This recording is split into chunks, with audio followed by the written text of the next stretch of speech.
এইভাবে যাবে তাই তো? এইভাবে কাপ করে করে গিয়ে ধাক্কা মারবে। এটাই যাবে না ওটাই যাবে? এই নৌকো চালানোর একটা সিস্টেম আছে, যারা চালায় তাদের তারা- বংশ পরম্পরামেই চলে নৌকো আসে। তো হ্যাঁ, এটা তো শুধু এই জায়গায় না, চারিদিকে। চারিদিকেই।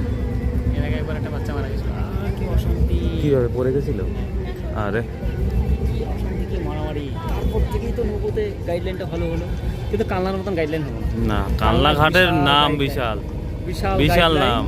আর তাছাড়া ওখানে বড় বড় ওই লরি বালি লরিগুলো, হ্যাঁ আমরা গাড়ি পার করে তো কোনো ব্যাপারই না, ভয় লাগে না। কোনো ব্যাপার না।